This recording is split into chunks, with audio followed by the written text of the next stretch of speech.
I'm Luke Storey. For the past 22 years, I've been relentlessly committed to my deepest passion, designing the ultimate lifestyle based on the most powerful principles of spirituality, health, psychology, and personal development. The Lifestylist Podcast is a show dedicated to sharing my discoveries and the experts behind them with you. Oh man, what a couple days, John. Yeah, wow. It's only been a day. I can't tell if I've been here at the clinic for a week. It's like, has it been a week or only a few hours? Yeah. We'll find out because you'll know. Well, we've done a lot. Yeah, we have done a lot. So this is, I think, your 5th appearance on the podcast. Yeah, that's and 5. It's always so fun to sit down and hang out with you. It's like, I wish that as we're going through all the things that you and I do treatment-wise, that we could always just have a camera on and that could be the video because it's so experiential. Right. But we're going to do our best to unpack some of the things that I've been experiencing here for the past day and a half. Well, we actually did film, it was an Instagram live of an actual treatment that we did using a strong intentionality and gratitude with an endonasal balloon release. True. So we could link to that. We will. We'll put that in the show notes. And while we're at it, guys, you can find the show notes for this episode at lukestorey.com/ears. lukestorey.com/ears will be the show notes because we're going to be talking about a lot of things you're going to want to look up and click on and all that. So we wanted to call it Soonave, right? But we thought that it would be too hard for people to remember that because that's actually the treatment. The name of the treatment is going to be Soonave that we're going to be talking about today, which is a fusion of two different systems of inner ear regeneration that I'm putting together. Awesome. Soonave it is. Yeah. So to tee this up for folks listening and watching, since we've become friends as a result of you appearing on the show numerous times, from time to time, I'll let you know I have this going on or that going on, and you've been really instrumental in helping me work through a lot of things. And so 2 things that have come to my attention over the past couple years have been like this tinnitus or ringing in my left ear and a pretty, I would say, dramatic might be overstating it, but a considerable amount of hearing loss in my left ear too. Mm-hmm. And I think it's always been related to this kind of weird sinus, collapse, septum, whatever shit going on. So told you about that. And so you hit me up and we're like, hey, there's this Korean doctor that has this really cutting edge, very successful data-driven treatment. I'm going to combine it with my laser. So that's why I came out here for those listening. And then I said, you know what? I've been having this, here's a TMI moment for you folks, but I've been having more urgency in urination than I would prefer. I think there's something a little up with that. So we ran some labs on that and found that there is a prostate infection, which sounds disgusting. But we treated that also in some really cutting edge, non-pharmaceutical way. And so we'll be talking about that. And then of course it's going to bleed into other things that you do here. But let's go ahead and start with, maybe we could go into what you've already been doing for hearing loss and tinnitus with the lasers and kind of work into that. And don't let me forget either that today we did a Methylene Blue IV under red light, and then the intravenous laser on the Methylene Blue infused blood. So I want to touch on that too, because that's like totally insane. And we took actually some pictures and did a little video as well. Maybe we could have that available for people to link to, we'll do that. To check it out. We'll do that. It's kind of, when you see it's dramatic to see how much the vessel lights up, having that light. And it's that photobiomodulation that occurs with, are we allowed to say the word? Well, we are still able to, according to the overlords, still able to say Methylene Blue on a podcast. It's just Instagram hates it because it's widely known in the alternative health circles that Methylene Blue is effective for viral infections. Yeah. And so because it's off patent and Big Pharma can't make any money from it, as you know, but just to clue people in, you can't talk about it like ivermectin and things like that work for certain things. Right. It's like the same people that own the medicine own social media, right? And so they're all in cahoots and colluding. But anyway, so how'd you get into treating ears? We have an ear right here for those watching that camera. Tell us about the laser treatment that you had, and then how the stem cell thing from Dr. Shim is getting integrated into that. Yeah. Well, I think we're going to be able to pull a lot of things into this conversation because the inner ear, in my view, is the canary in the coal mine. You have nerve cells that are so fragile because they're so metabolically demanding because they never get to rest, right? We have our ears are working even while we're sleeping. They're always processing noise. They never really have a break, right? And then a lot of people have a lot of white noise, or they have fans and they have loud things at night. And then, our environment right now is polluted with noise. I mean, I'm sensitive to it because I treat it and I recognize it when I'm subjected to loud noise. But like even in the grocery store, the beeps, I was in Walmart the other day and they were just running through the teller, and it was like this beep. I mean, and I took my phone out and it was 80 decibels, that beep. And you think about people working there, and it's like they're those hair cells that are responsible for being activated with that certain pitch, that frequency, are just getting slammed over and over again. And the health consequences of that are more so than just losing hearing. These people will eventually get tinnitus, or they might have significant hearing loss in those areas of the cochlea, because like the cochlea is like a conch shell, right? You see an image of it here. You see like this cochlea, right? It's like this. So on the outside of the cochlea are your high frequency hair cells. So the noise comes in and it hits that first. And that's why as we age, if you look at the natural progression of hearing loss, it comes with those high frequencies first, and then people generally get that damage to those hair cells, and they start to lose their structure, and they become kind of augmented a bit, and then they start to depolarize, the nerve does, and then it's like sending tinnitus to our brain. And then that goes on for long enough, it becomes a sensory mismatch between the ear and the central nervous system, and then you get this central integration with that noise, and people have this tinnitus, and it's becoming really, really common.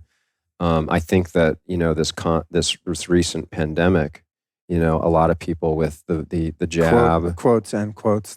Yeah, I mean that, but even just having the infection, we've seen a spike in all kinds of inner ear problems. So, kind of back to this aspect of noise pollution. I mean, this is part of my program, is avoiding loud environments, because the ears have to have a break. Like when we sleep, we go to sleep at night, we're resting, we're regenerating, right? Our body is. Our inner ear doesn't get that break as much, but we have to actually sculpt that into our daily routine, and the earplugs can be one of the best ways to do that, to protect our ears. And so we'll have people avoid loud environments, and stress can be very challenging to the inner ear as well. It's very common where people are in loud situations and then they have a lot of mental emotional stress. Like the worst, something that I hear common is someone lost a loved one and then they took a flight on a plane, and then their hearing just went south after that. That can be common. A lot of people there's ototoxic drugs that are very damaging to the inner ear. And there's infections, both acute and chronic. I find Epstein-Barr, cytomegalovirus, and HHV6 to be the three common viruses that I'll see in a lot of my patients. And they're chronic, and so people come in and they're having dizziness and tinnitus, and you start to look at Meniere's disease as the hearing loss, the tinnitus, and the balance issues, right? The vertigo, and that's often a chronic infection, or it's some sort of a toxic exposure to an ototoxic like gentamicin, right? They still give this at the hospitals. Like if you go to the ER, make sure you tell them no gentamicin, because that will really mess up your ears. It's a cheap antibiotic and they still use it even though it's ototoxic. It should not be given.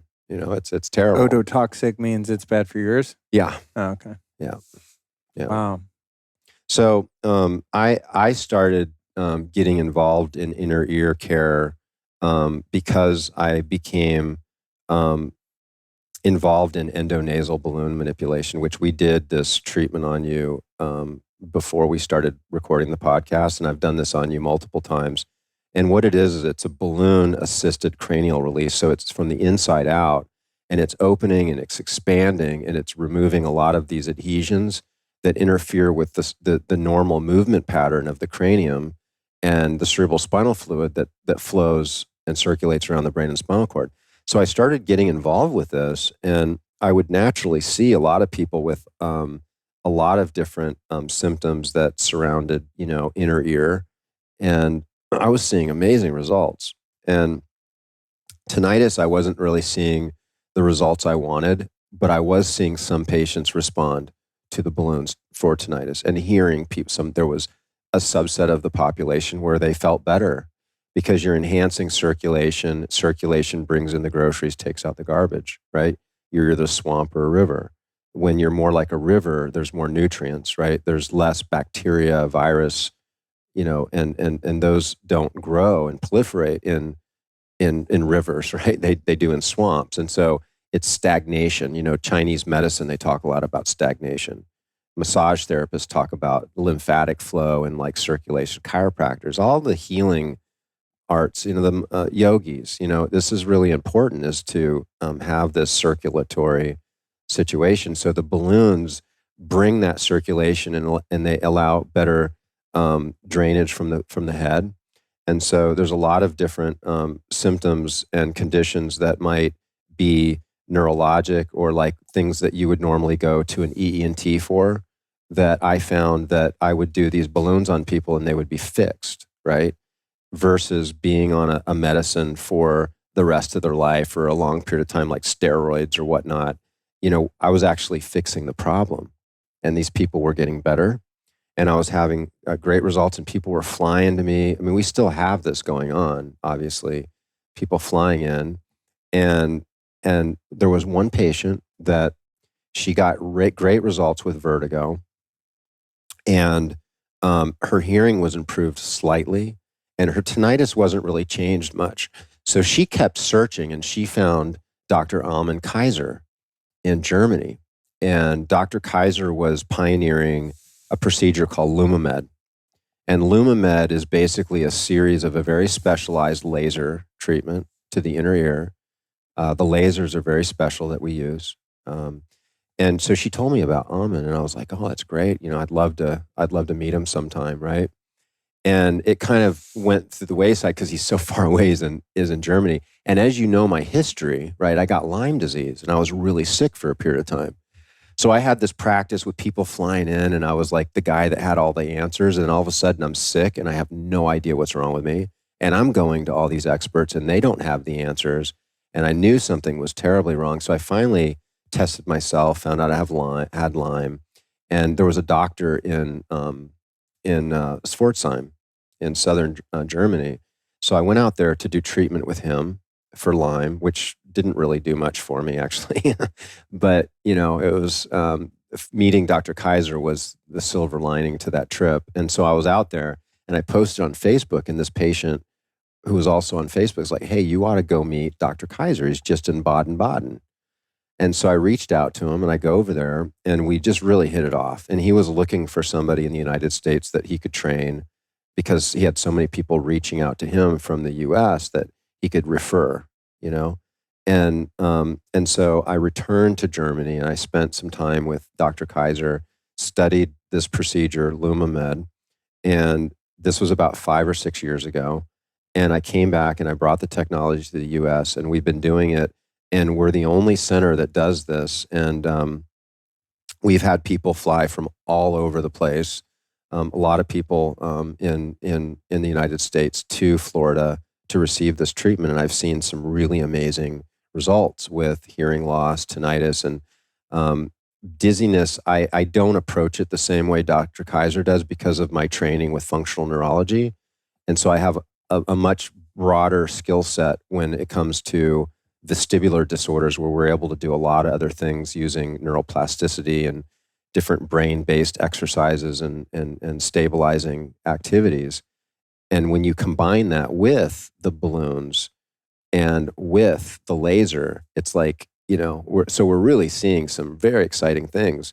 So the same thing happened to me recently with a patient that, because tinnitus is still difficult, even with everything that that I'm doing, it's still a tough condition to get results with, right? And so this patient found Dr. Shim in Korea, and Dr. Shim developed something called the Shim Spot, and this is it's either platelets, like a platelet-rich plasma, which is growth factors that are concentrated from your blood. So you have a simple blood draw, and it's a short spin of your blood, and there's a certain subset of that blood which are growth factors. They're healing factors from your blood that are separated out, and then immediately they're injected into the inner ear. And the other method that he has is a stem cell injection, which is bone marrow, which we did on you yesterday. So we do a really simple extraction of bone marrow. It's just we don't really need much for the inner ear. We sedated you, right? We used the gas, and we had some ketamine that kind of put you in a bit of a twilight. I'm really grateful that we did that small dose of ketamine in the trochee, like a kind of a lozenge. Mm-hmm. That really helped too, because I was thinking about the kind of the blunt trauma, even though it's not that big of a deal. The procedure really, if you think about it, I mean, you're going through very little tissue to get into that bone, and that bone in itself is relatively thin where you're going to get the marrow. So it's not like putting a freaking ice pick through your femur, you know what I mean? I mean, it's right there. I could even sense that it wasn't that, but still to the body, any penetration or any kind of invasion, I think can be, experienced by the body as a living entity, as a trauma. So it was actually really cool to kind of be in communication with my body and be under just a little bit of the anesthesia between those two combined, where I had my wherewithal and I knew what was going on, but I could intentionally disassociate to the degree that I felt I needed to make it less traumatic on my body. Yeah. And then it was just a matter of kind of breathing and surrendering into it. I mean, I wouldn't say it was a walk in the park, like, oh, let's do that every day. Just because it's more the psychology of it, because you're like, there's a needle going into me, and you feel someone kind of pushing on that bone to extract, and it's like the mental part of it, I think, is actually worse. And it's totally that way. Yeah, that's why the sedation that we use is, you're still clear. You can still communicate with us. Yeah. But and then we have the sound and the music through the table. Yeah. That was another really cool thing about the treatment, actually. And it reminded me of when you and I were out with Dr. Matt Cook, and he was doing the work on my hip and my back. Yeah. And he just had the Grateful Dead playing, blasting the whole time. Yeah. And I'm watching his needle in the ultrasound. I'm laying there just seeing his needle go in the fascial plane and squirt the exosomes in there and everything. It kind of reminded me of that. It just, you created a vibe. The lighting was as dim as it could be for you to be able to see what you're doing, obviously. Right. But yeah, having the transducers in the table and like a shamanic kind of music playlist. It's very different than what one would experience. Speaking of noise, I've always thought about how just auditorily toxic it is in a hospital. I mean, you walk into any room, even if they're not operating, just being in a room, it's like beep, beep, it's just such an assault of noise. It's really agitating to your nervous system. So to be able to be on the table and feel the sound of the bass through the table and just hear that and have just the right amount of anesthesia made it totally doable. So anyway, that's what it was. That's what we want to hear. Yeah. But yeah, mentally just knowing like, holy shit, these guys better know what they're doing. Yeah. I kept kind of just praying and be like, because I had a blindfold on, and while the fluid is going in your ear, you're also kind of deaf. Yeah. So it was muffled in terms of what you guys are saying. I'm like, I couldn't tell if there was someone in the room the whole time, what was happening, so I just had to keep trusting and surrendering, because there is a needle, like a fucking hypodermic needle going into your ear, So there was a lot of trust. Knowing you helped a lot, you know, and just like, I know you got my back, like you do all of your clients. But yeah, very interesting experience. So in terms of Dr. Shim's what's the body of research that drew you to actually pursue having, getting involved with him and stuff? What kind of results is he seeing? Well, so, we did an episode on regenerative medicine not too long ago. And so, we have a rich history using bone marrow and using exosomes and placental stem cells and whatnot and platelets for a lot of orthopedic, and we do some neurological cases as well. I mean, we've seen some amazing things with people with the quadriplegics and so forth using stem cells, right? So, this is something that we're very familiar with. So I've been wanting to do this to the inner ear because, I'm doing Lumamed and I've got all these other things going on. I'm like, God, I would love to do it, but I didn't want to be the pioneer, right? Because, and so when I found Dr. Shim and he'd already done all this research and I really liked and I felt aligned with his choices and what he was using. I like the bone marrow. It's something that we use a lot here. I like the platelets, and I just knew that I could combine that with what I'm already doing to really take inner ear regeneration to like the next level. And so that's where Sunave, which in Hindu means hearing, right? So you can find more about this at sunave.com. Sunvae,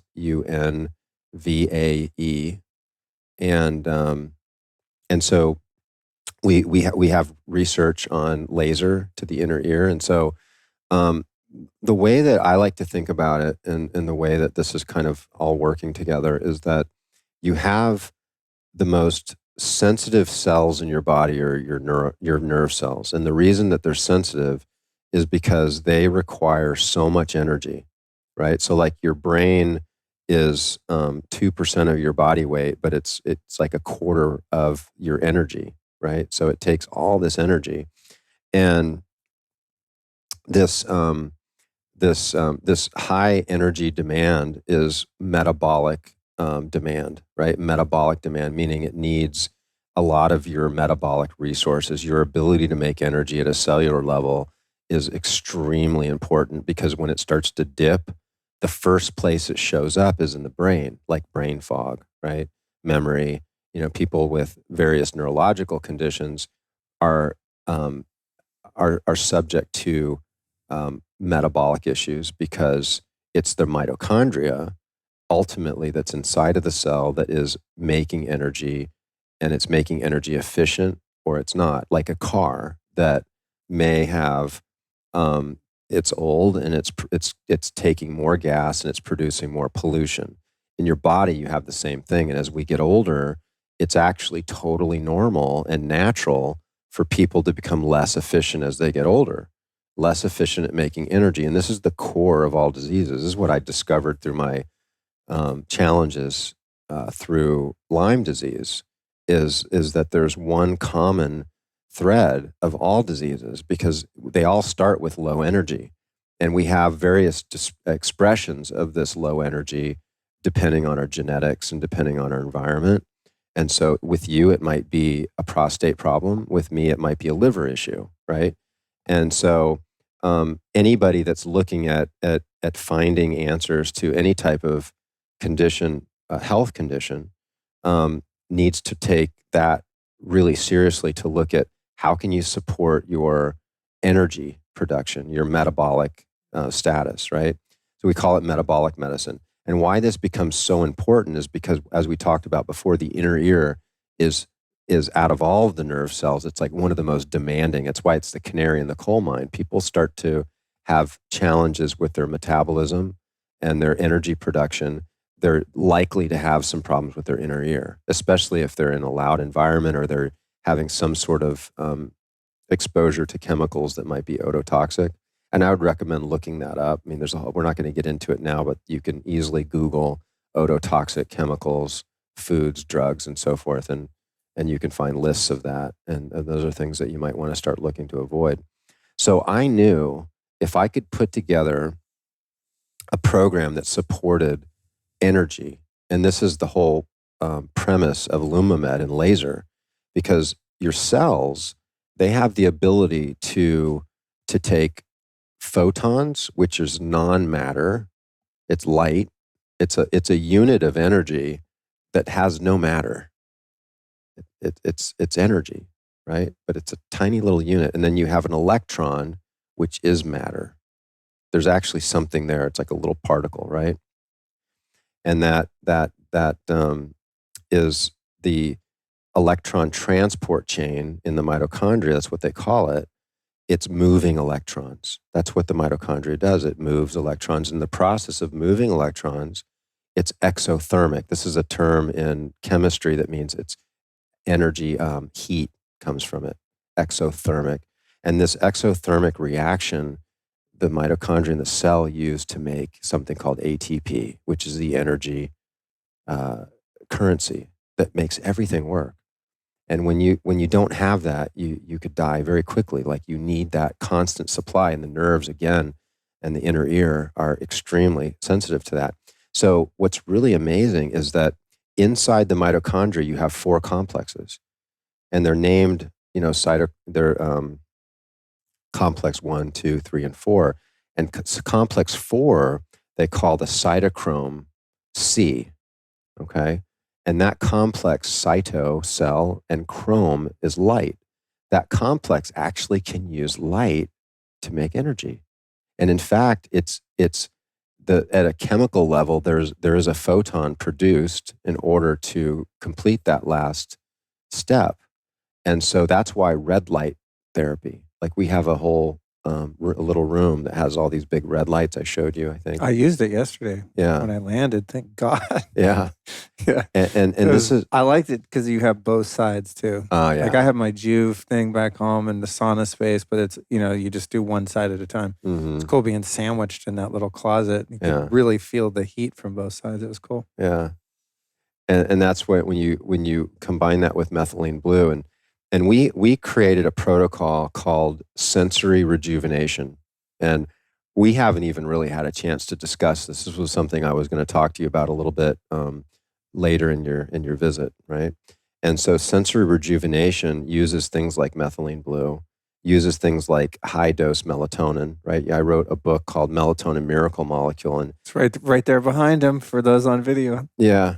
So this is on Amazon, and it's beyond sleep, right? And so melatonin is probably, between melatonin and methylene blue, they're probably the 2 most exciting molecules to really support cellular energy, and also to support the stresses that we're that we're subjected to, like stress resilience, right? The ability to take stress, which is always in the form of inflammation.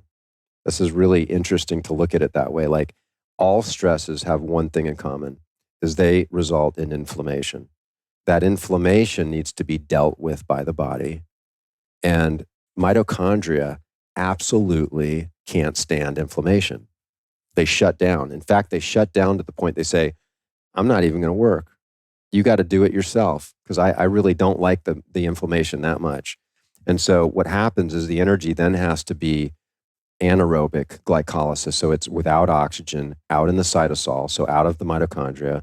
And that energy production system produces 10% of what you would normally produce.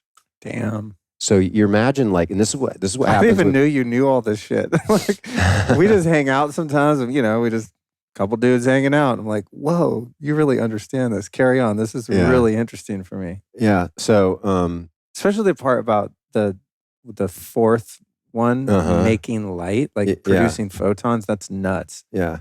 Your mitochondria actually like emit light. That's so fascinating. Yeah. And there's little particles that spin really, really fast in there. And it's like if we could like shrink down to like a tiny little and like observe, it would probably look like the most beautiful, magical thing you'd ever see. Right. It's like a mini cosmos in there.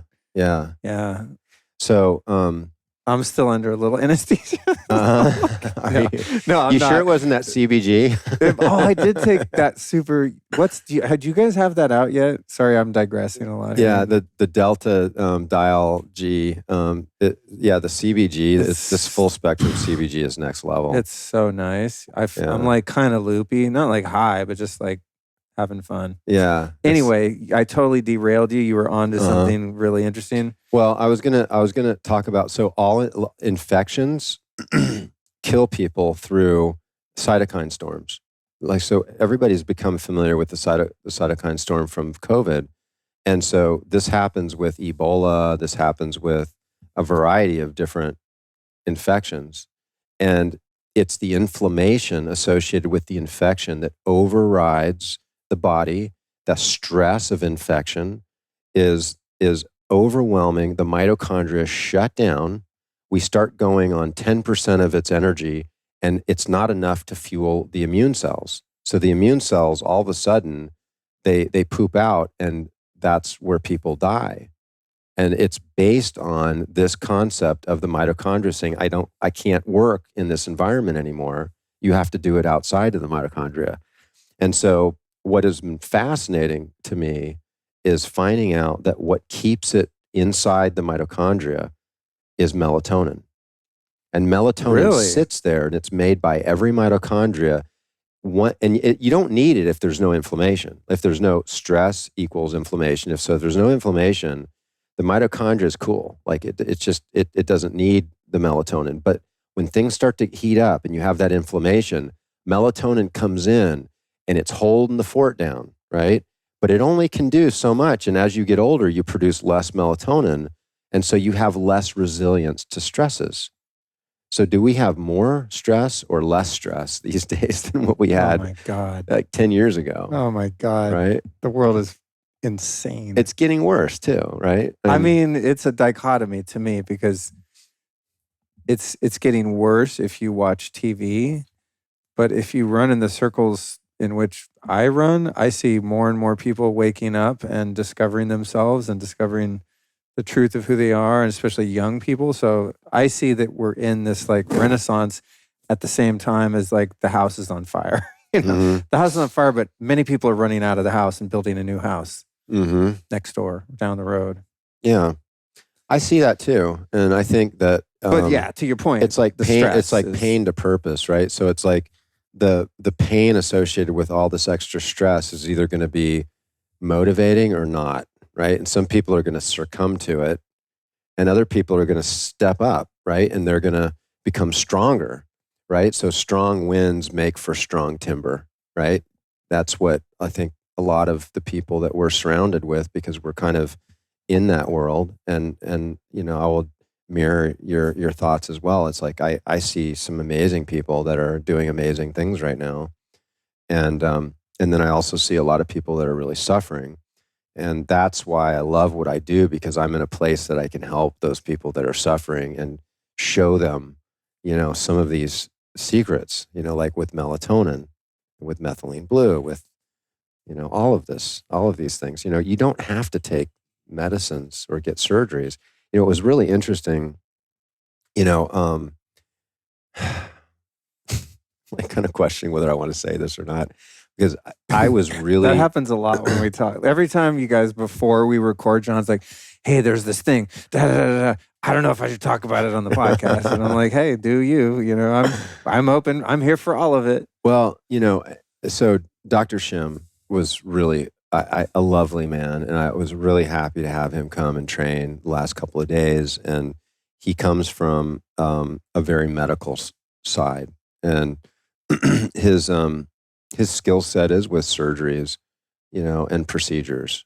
And when we talked about virtually every type of holistic modality, he wasn't really familiar with it. In fact, I was educating him on laser, and I'm not saying this in a negative way, because this is 99% of that. That's what happens in the medical field, is you're indoctrinated into using, you know, molecules that have gone through double-blind placebo studies, and it's like they're for one indication. And to me, it's a broken system, but it's not that it's bad. It's just that's what they were trained with, right? So I had brought up the endonasal treatment that I do, and you were sitting here, and Dr. Love was in the room. Got Dr. Patrick Love over here in the room hanging out. Patrick Love, the man who had a needle in my ear yesterday. Yeah, he's out. Wasn't that you? Yeah, I had my eye mask on, but I heard his voice and said, "Oh man, I hope he knows what he's doing." I didn't even know what he did, by the way, either. Like I felt him with the needle in my ear, and I was like, who the fuck is this guy? Like, seems like a cool guy, but does he have any credentials? That went through my head. And I was like, all right, let it go. He's here. John wouldn't let him in my ear if he didn't know something. Yeah. Yeah. So thank you for not, putting a needle through my skull or anything. No, he came out from Spokane, Washington. I actually met him when I went to record a podcast with Ben Greenfield originally. It was like 3 years ago. And he has an amazing clinic it's like this juice bar he's got in the front. So if you're ever out in Spokane, Washington, check out. Let's give a shout out. Dr. Patrick Love. What's the name of your clinic and juice bar out there? Wellness Tree Clinic and Wellness Tree Juice in Spokane, Washington. Boom. If you guys are in the area, hit it up. Yeah, check it out. So you're talking to Dr. Shim, and his perspective is like, let's cut it out, burn it out. It was about your nose. Yeah, right. Yeah, I remember this. Yeah, right. Yeah. And so he said he thought that your nasal passage was harboring some infection, chronic infection, and inflammation, right? That was leading to some of the stresses in your ear. Right. So inflammation was, I'm thinking, it's shutting down your mitochondria. Right. So it's making the inner ear harder to do its work. That's really at the bottom. That's the bottom line of what's happening, right? So, so I had mentioned, and so his idea was to do steroid nasal sprays for a while, which is what I used to do when I couldn't breathe. Before I knew that it was my diet and not having the balloons in my nose like you did.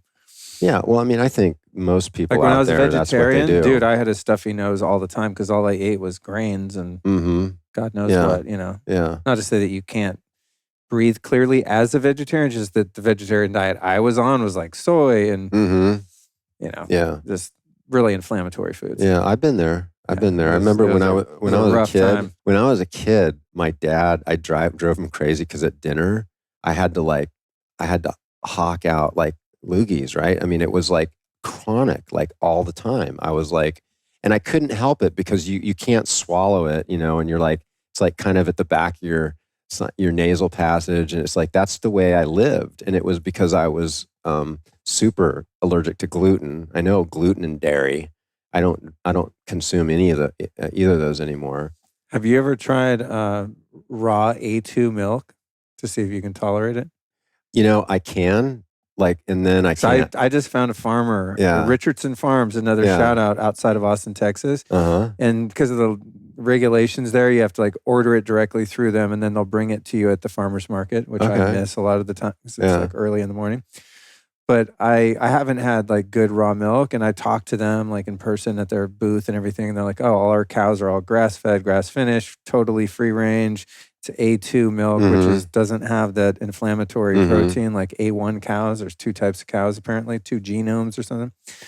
But I get on this shit, dude. Digestion perfect. Yeah. And it makes every drink so delicious. Oh, it's so good. I mean, I was putting it in every smoothie, coffee, adding it to bone broth, just doing all kinds of shit to see if I could make it taste bad. Yeah. And it's literally it's amazing. This fatty whole milk, raw, cold. Yeah. It's anything I put it in, it's instant delicious. Are you familiar with Weston Price? Yeah. And the Price Pottinger Group in California, right? That's I don't know the group, but I get his general premise. Yeah. So the Weston Price is considered the father of the raw food movement, right? And he was big on raw milk. And I think he might have been the one that really brought it to people's attention. And so when they homogenize milk, they heat it up, right? I mean, it's this processing involved that changes the proteins in the milk. And a lot of people can tolerate raw milk where they can't tolerate processed milk. But what's really fascinating is that Pottinger, he kind of followed Weston Price, so Weston Price passed, and then Pottinger came along, and he ran a study that's really well known where he took a group of cats and he fed them raw milk and raw meat. The other group of cats cooked meat and homogenized milk. And so let's give a little bit of background. What Weston Price really talked about was that the skull would collapse in, right? And the palate would narrow, the teeth would crowd, the maxillary bones would fall in, and you'd have sinus problems. From eating processed foods. From eating, essentially. Or there was Western diet. There was, yes. in essence, and that would be the chemistry of the processed food, but also when you're not eating harder food, you're not activating bone growth, especially when you're young. So there's a lot of different factors that play in on how the skull doesn't develop. And so you look at Aborigines, and so it's one of the books I have in my room where we did the treatment is on physical degeneration is the name of the book. And so in this book on physical degeneration, Weston Price has pictures of all of these Aborigines and also pictures of people that were raised in industrial, civilizations. And there was even twins. And you'd look at one in the wide palate and the other one, the face is all collapsed. And, we don't see it so much in the U.S. in the sense that people will get braces and so forth, or they have their wisdom teeth removed to make room. Right. But when you go to places like Europe, or Asia, I mean, the teeth are they're all over the place, and this is just the natural situation. Yeah. No, the Weston Price photos are amazing because you see what a real undomesticated human looks like. Yeah. Just ripped, low body fat, huge, wide smile, bright white eyes. Uh-huh. And you got to travel to the inner earth now to find people that are still like that. I mean, maybe in South America or Africa or different places, right? Yeah. Where like, and then you go to the UK. No offense against our UK. I happen to be born with straight teeth. I had a lot of other domestication problems, like the fact that I can't fucking breathe from a shrunken face or something. Yeah. But I noticed in the UK that people's teeth were like very yellow and crooked typically, like if you see pictures of Keith Richards before he had his like fake teeth put in, you're like, wow. Yeah. That's a lot of years of eating, shepherd's pies or whatever. For sure. Yeah. And lacking the nutrition that these indigenous people around the world are eating that look beautiful and have big, wide faces and palates and properly shaped skulls and stuff. It's really interesting stuff. What really happens there, and this is what, Pottinger with obviously the cats that had the cooked food and the homogenized milk. What happened to them? Their faces collapsed in. They got dental caries, and they had all these different diseases associated with what we are common in civilized cultures. Where the ones that were on the raw diet were super healthy, right? And they lived a lot longer. And so what's happening is that there's that amount of inflammation. Besides having that dramatic effect on your ability to make energy efficiently through the mitochondria, it also has this effect. This inflammation shows up in the sinuses, right? So anybody that has a food allergy and immediately their sinuses blow up and it's hard to breathe, they know that that's like, again, I'm going to go back to that term canary in the coal mine. If your sinuses get full and it's a problem, you likely have a lot of inflammation in your body. And that's like the sign saying, hey, it's like the red warning light saying, hey, inflammation in your body, inflammation in your body. And so then when you can't breathe through the nose, you become a mouth breather. And especially when you sleep, right? And a lot of people mouth breathers even when they're not sleeping. And so when you're mouth breathing, the tongue falls back where it would normally be forward, supporting the arch and the teeth. And so that's where you get that collapsed face. Oh, really? Mm-hmm. Oh, that's interesting. Yeah. Wow. So, that really plays into the whole conversation that we're having about how there's a multiple factors that can play into a sick ear, right? So you have cranial structures, you have your metabolic ability through the mitochondria, and then you have these deformed hair cells that are damaged, right? So we look at this and we create systems for this, and we have systems that are a bit easier for people to go through programs, and then we have more advanced depending on if somebody wants to step up. Like fasting can be incredibly helpful for the inner ear. In fact, there's been studies on autophagy, right? So this is the action that is the consequence of when we're in a fasted state, as our body goes through this recycling and cleaning phase, and that's called autophagy, self-eating in Greek. And so they've done some amazing studies showing that autophagy is very, very supportive to hearing. And then something, precursors to NAD, like nicotinamide riboside, nicotinamide mononucleotide, or NAD, those have been shown to be really supportive because they support the mitochondria. I'm not... This, by the way, I'm going to just hold that thought. Yeah. Those listening that don't know this, you have another company called MitoZen, and you make a suite of different products. One of them called NAD Max, which is a suppository. Well, I guess there's an oral liposomal version too. I just did a top 10 video, and I had to stick with like my fat soluble vitamins and just basic fundamental stuff, but I did have honorable mentions, and the NAD Max was in there. Not like it's something I feel like I have to have, but definitely like if I could squeeze in like 11 or 12 things on a deserted island, that shit, brother, is, I mean, amazing for energy, especially if I'm like sleep deprived or not feeling well. But for air travel, I've tried everything you could possibly do. Hyperbaric chambers before and after. I mean, whatever. Nothing like those NAD suppositories works for like making air travel less painful and depleting. Yeah. It's crazy. I've found it's like the best thing ever. Yeah, I found a lot of success using them personally as well. And, you know, we started really early on with NAD. I went to one of the first NAD summits in San Diego, and it was originally for addicts, right? So they would do it. They were finding at treatment centers. Maybe that's why I like it so much. Yeah. Right. Well, you know, you deplete your NAD levels with drugs and sleep and drugs, especially alcohol. And alcohol affects the sleep as well, but they're huge NAD drainers. So these are stressors that are at the top of the list of what like just deplete your NAD. And NAD is one of the rate limiting substances in the mitochondria for you to make energy. And we lose it just even having birthdays. You know, the aging process will deplete NAD.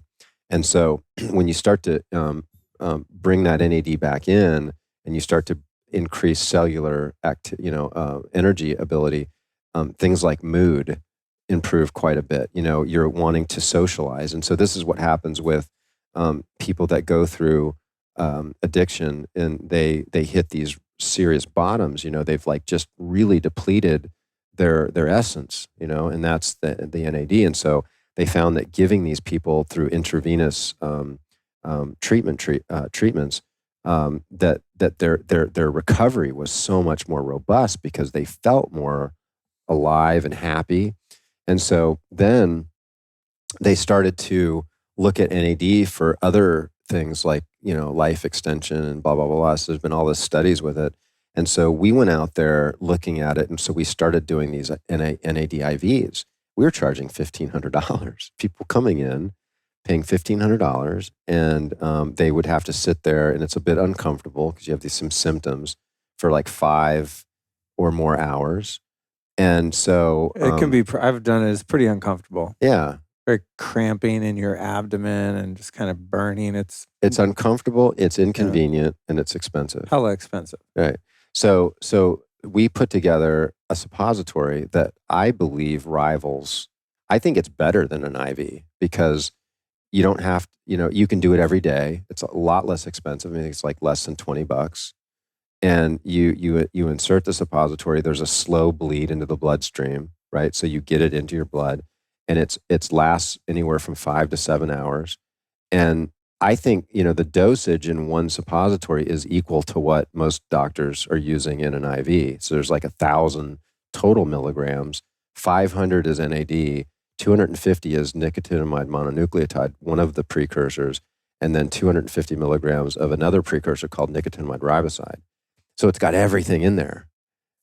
So yeah, we were really excited about that product. That's the best. And for those that want to get it, check it out. It's lukestorey.com/ear. It was, right, Bailey? Ears, plural. Yeah. Because I know when I listen to podcasts, I'm like, wait, what was that thing? And then it's distracting. So carry on listening. Just go to the show notes and you can find links to that. Let's go back to the ear in that. What is the Lumamed laser doing to bring it back to life and help with, you know, the energy production or whatever it is in there that's actually getting to the healing? So laser is really helpful for lymphatics, you know, and if you look at like the list of what laser does to human tissues, cells and tissues, It's a list. I mean, it increases protein synthesis, ATP synthesis. It enhances drainage and lymphatics. So it basically is acting as promoting like the river effect, bringing you away from that swampy effect.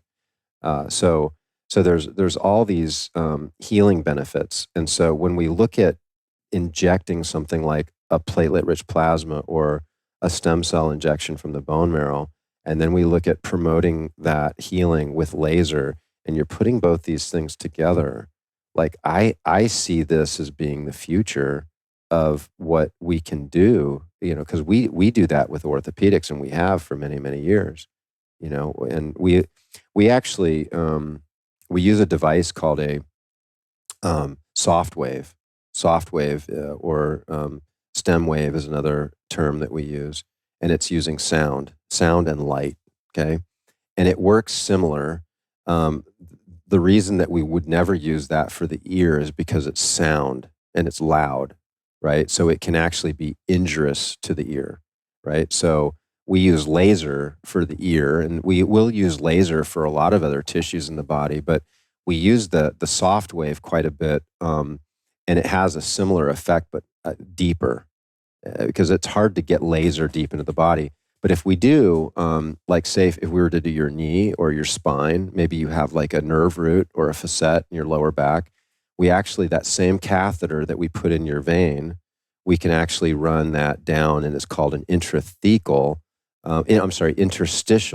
laser, right? So we can guide that under ultrasound right to a specific part, and then feed the laser, the filament, and so it'll shower, like it could be inside your knee, and it'll light up the inside of your knee with whatever color laser we want, like with the red laser and the 660 nanometer.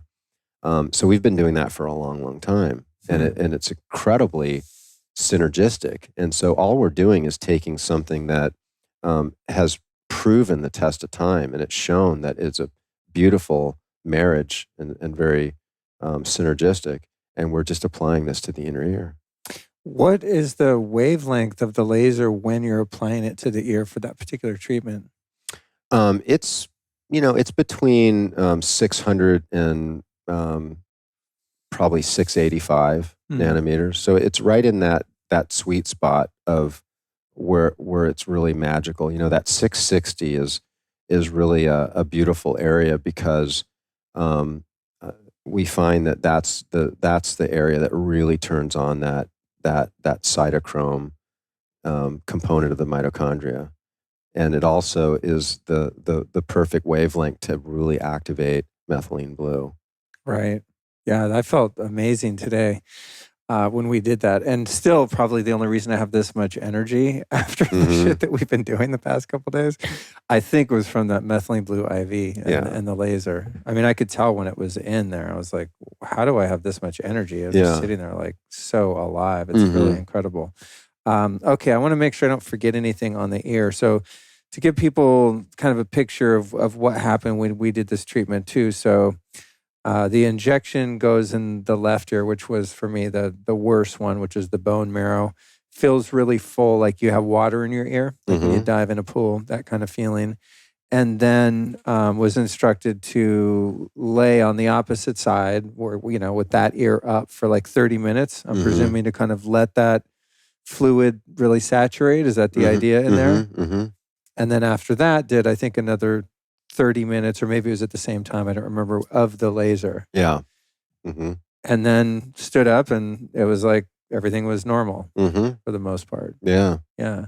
And then in terms of, and I want to see if you know about Shim's research and timelines, but I think you told me that it would be about 3 months and when we would test my hearing again and be able to see like if we put a dent in it, so to speak. So for those listening, if you're like, did it work? Did it work? We don't know yet. But it seems like the efficacy of the lasers that you've already been doing for a long time with great success, combined with his work, I'm pretty confident that it's going to be an improvement. Yeah. He's really, he's done a lot of treatment over, the last 20 years or so. And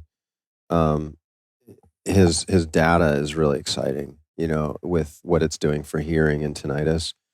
And bone marrow is like kind of, there's so it's growth factors that we're really looking at. So there are stem cells involved, and they do play a role in this. The growth factors are also really important, and there's a lot of growth factors in your blood. And we talked about the platelets and how we concentrate those. And so with cases that are more damaged, right? There's more profound hearing loss. There might be more tinnitus. The condition might have been there for longer periods of time. We're going to need a little bit more oomph, right? We're going to need more strength in that regenerative process. So that's where we look towards the bone marrow as our aspect. So we'll typically do 2 bone marrow treatments, or we'll do a series of 6 PRP treatments. And those are kind of the 2 basic options. Now, obviously, it's a case by case. It's not a cookie cutter thing. So if you hear this and then you come into the clinic and I recommend that you have 8 PRPs or 4 PRPs, it's just going to be depending on what you present with. But the stem cell injections with the bone marrow are generally between 2, and sometimes there's patients that will need even a 3rd. So, and we'll be doing 2 because we're going to do another one tomorrow. Yeah. Woohoo! Yeah, that's exciting, dude. If I could, I mean, honestly, if I could just lay down sometime and just have it be actually quiet and not, I'll be super stoked. I know. I mean, mine comes and goes. I notice when you're talking about our energy production of mitochondria, if I'm overwhelmed, stressed, sleep deprived, the ringing's way louder. If I'm feeling really good, I get good sleep, I'm all on point, it's barely noticeable. There's definitely a very obvious correlation between the 2. Yeah. So I like your whole being approach, coming at it from every angle rather than just kind of like more so in the Western model, as you were describing, like let's just find the one symptom and treat the symptom with steroids or whatever. Like we're talking about actually regenerating and healing versus just kind of Band-Aid something. Well, I think it's exciting for some people to look at, like for instance, the sensory rejuvenation protocol, right? Which I've got an article. Maybe we'll link to that if folks want to look at that. So if you think about if you're going to do the work to bring your cellular energy up higher, and you're doing this for the purpose of healing your inner ear, well, just imagine what the rest of your body's going to do, right? I mean, this is the most difficult, and you're going to go after the most difficult. So, I would offer that this would be an opportunity to raise the vitality of your entire body. And so that's kind of exciting to me personally. I don't find everybody is as gung-ho as I am. Like I think you and I'll share that quite a bit. Like we're really into it. I really love taking care of myself, and I love exploring different ways to heal my body. I mean, it's my job, right? So I get to play and like get healthy and then show other people what I've done. And you're kind of doing a very similar type of journey. Yeah, it's very fun. Let's talk about the prostate. I know everyone's really excited to hear about that. But as I indicated earlier, I was having some minor issues there and just going like, just not even bothering me that much, but just like, I don't feel optimal. There's something amiss, right? And we ran the labs, found a little infection. And so walk people through the process that we did with the sound wave therapy and the ozone injections. That was fascinating to participate in as the patient. Yeah. And I just think it's so important to share with people that there are alternatives, right? Because when our labs came back, you're like, well, you could take a bunch of antibiotics and they'll probably work, or you can actually they probably wouldn't work. Really? Yeah. No, antibiotics. Well, so the prostate is a very stagnant area in male, in men. And so the body has a hard time getting the immune cells to that area to clean that up. And so what happens is we get an infection. It just happens to find its way into that area, and then it just festers and it stays. And then we get another infection, and we just accumulate those as we get older. And so now the medical model is that, benign prostatic hypertrophy is totally normal. Like, it's just what happens when men get older. And PSA goes up, and wow, prostate cancer is so rampant. Like, that's what happens. It's just normal, Well, what's causing that? Like, what's the cause of that? And so I would offer that it's all caused by an infection in the prostate. In fact, there was a doctor, and I'm forgetting his name, but he's in Italy, and he just started studying. And so he would sample, and this is what we did with you, is it's a semen sample, right? Because that's what comes out of the prostate, for the most part. And so we sent it out. When I submitted that sample, I felt so much compassion for whoever's job it is to get those FedExes and open them and put them in a microscope or whatever they do. Oh, yeah. As I was mailing it off, I was like, I'm sorry, this is your job. Yeah, but anyway. Well, because a human's doing that on the other end, right? Yeah. Okay, yeah. Well, you never know. They might enjoy it. Maybe. I mean, but this is like the disconnect between me and all medical professionals. The stuff you see, like you're looking in my ear with a whatever, and you see the needle going in the blood and guts and all the things. I mean, I think people that are medical practitioners, it's just not a big deal to them. To the average person like me, it's a little bit off-putting. Yeah. That's all. Yeah. Well, okay. So back to the sample. So yeah. So it's sent to a lab, and then they can look and see. I mean, you had 2 infections. Right? You gonna do a Zen? Yeah. All right, Zen break. I'll show people in my camera what it looks like. I'm going to make a really funny face. This is John's other product from MitoZen. It's called Zen Spray, Meditation Mist. Oxytocin, Amazonian tobacco plant medicine, hape sort of thing, and essential oils. It wakes up my brain really well. Carry on. All right. Your sample showed that you had 2 infections. Womp womp. And I've seen some people that had 5 or 6. I've seen some people that had like mold growing in their prostate. Right. And I had, I've seen cases that were diagnosed with cancer. Right. And we've worked on a variety of different cases with this. And so back to this doctor in Italy. So he basically started testing everybody, and he saw, I forget like how many people he tested, but I think it was like 1,500. It was a large study that he did. Every one of the patients had an infection, right? So what'll happen is, and this has happened a couple of times, is that I'll have a traveling patient and I'll test them, and they'll go back home and they'll freak out, right?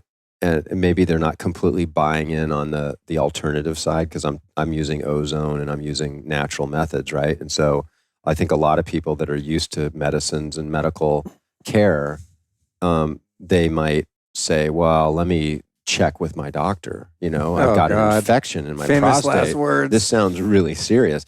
So they go to their doctor, and the doctor wants to put them on like hardcore rounds of antibiotics. But it'll never work because you can't get that circulation. So you're trying to get an antibiotic to be saturated in a certain area to actually work against the infection, but it doesn't get into the prostate. Oh, right? Wow, that makes sense. And what if you took the antibiotic and injected it in there like you did with the ozone? That's what we do, right? And okay. And so there are cases where, like with this patient that had mold, like we found the antifungal that worked against that, and so then we use that in conjunction with the ozone, and so sometimes we have to be a bit more aggressive with these protocols. But it's an area of inflammation. This is a chronic infection, right? Which is producing inflammation in your body. Just like if you look at the studies on people that don't take care of their gums, right? I mean, I can see your gums are nice and pink. You got healthy gums, right? Some people don't, right? And they have bad gingiva, and these are pockets of inflammation of the body, and it goes systemic. Chronic stuff in the nose, right? These are issues. We have a bad colon, and this is where we were when we did this endonasal treatment. I was talking about Ganesh, right? I'm such a fan of Ganesh. I love talking about Ganesh, but he's the Lord of Doorways, in Hindu. And so these are all doorways, right? So we have to take care of our doorways. We have to take care of our doorways, our ears, our doorways, right, into the body. And so that's why we're looking at creating these rituals with some of the products that I make, where we're creating something called the Ganesh morning ritual, where we're actually taking care of our doorways, like the Boca Zen, which we just launched, which has all these great essential oils, and you put it in your mouth, move it around your gums, and you take a toothpick and you can kind of move it between your gums. I had some at your house this morning.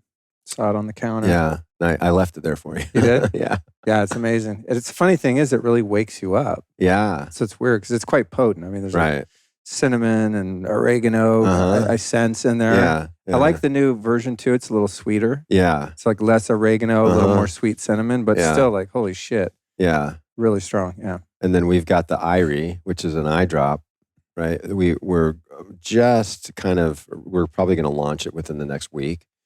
And then we're going to probably put the, so there's also a nasal spray called Glutastat, which is more antimicrobial, which is what I want to put you on, right? So Dr. Shim had suggested that this could be a situation that's setting a stage up for you to have weakness in your inner ear because of the inflammation. And so his suggestion was, well, let's do let's do the steroid for a month, and if it doesn't work, he also said you should just have surgery. That's what I was going to say. The deviated septum. I was like, I already did. That doesn't work. And he goes, they did a bad job. I was like, this is like a top surgeon in Beverly Hills. Don't tell me that. This is a long time ago, but I couldn't because I couldn't breathe. Yeah. So of course I went to an ENT, whatever. And he's like, oh, we just got to do the surgery. And so at that time I had insurance from the entertainment industry and they paid for it. So I did it. Oh, sweet. The worst experience of my life, by the way. Yeah. Like no one could have prepared me for the pain and suffering that came after that surgery. Yeah. It was absolutely horrific. Yeah. Horrifically uncomfortable and painful for a week, 2 weeks. Yeah. Yeah. I bet. Yeah. I mean, that's like really like in the core of your being is like brutal. Right there, right? Brutal. Yeah. I would not recommend it. Mm. And the kind of sad thing about it was that actually, I mean, there might have been something structurally there that was improved.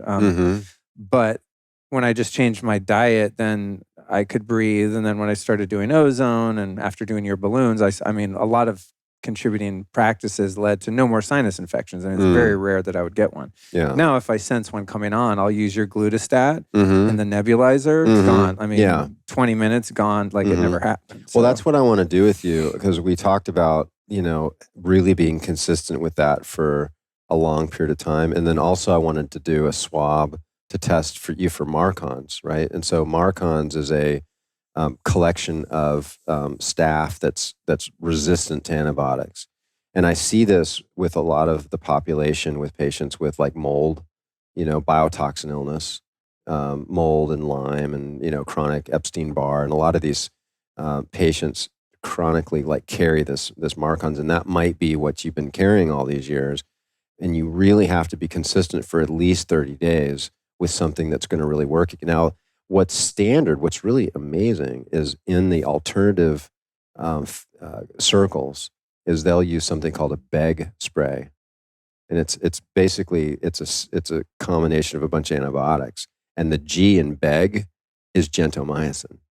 And it's just completely baffles me why these guys, and they have these compounding pharmacies making it specifically with the gentamicin for Marcons. And somebody put it together and then they showed, hey, this works for Marcons, and we have data showing that we did this and Marcons went away. And so everybody's just on that bandwagon, right? And so especially if you have an inner ear problem, you do not want to do BEG spray, right? And for those that have gone down that road with mold and biotoxin illness with various doctors, you know what I'm talking about. So that's where we came up with the Glutastat, which is basically all natural. It's essential oils. It's got a colloidal silver, and basically and glutathione. And glutathione, and NAC, and there's terpenes in there, antimicrobial terpenes. There's quite a lot in that product. And so we've treated hundreds of patients with Marcons, and we've got hundreds of before and after tests with Marcons showing that it clears with the glutathione. Wow. Yeah. Badass. Yeah. So cool. Mm-hmm. Back to the prostate.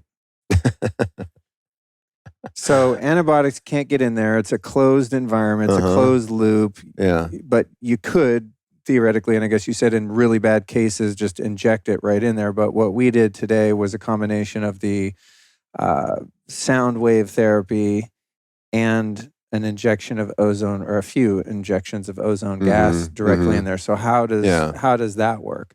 Because this will be interesting to do a before and after, right? Like, I showed I have these two strains of bacteria. We do a series of things. And then what I really love is like seeing the after labs and going, we got it. Like that's the best feeling. Yeah. I mean, aside from just your symptoms go away, which mine, I mean, I could have not even noticed. I probably had it forever and didn't even notice. It just lately, I've been like, I don't know, just feels like I got to pee all of a sudden. It's annoying. And it's like, I got to go. You know what I mean? Like, not like, I feel like in a little while I should go to the bathroom. It's like I'm just chilling and all of a sudden I'm like, I got to pee now. Bye. Yeah. Which has happened in the middle of podcasts a couple times. I think there was one recently. I think it was Kelly Brogan or one of them. And I was like sitting there, I'm like, okay, hurry up. I'm trying to send her, telepathic messages like wrap it up. And I just finally was like, I got to pee. Like, we're out. Yeah. Oh, it's funny.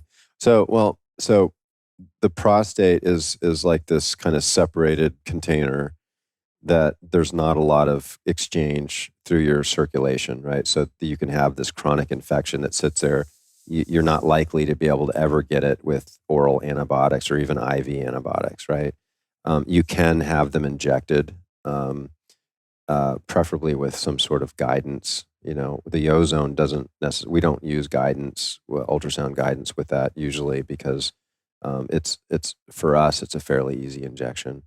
How did you know? So just for people listening, especially for the males out there, and bear with me, females that don't have a taint, but like the freaking needle went into the perineum. There was some numbing, beforehand, thank God. And I had a little bit of the nitrous on tap just in case it got weird. Yeah. But like, how do you know? I was laying there wondering, like, how do they know how far? Are you measuring like how far the needle goes in or how long the needle is based on the anatomy of that area to know when you're getting in that pocket that contains the prostate? Yeah.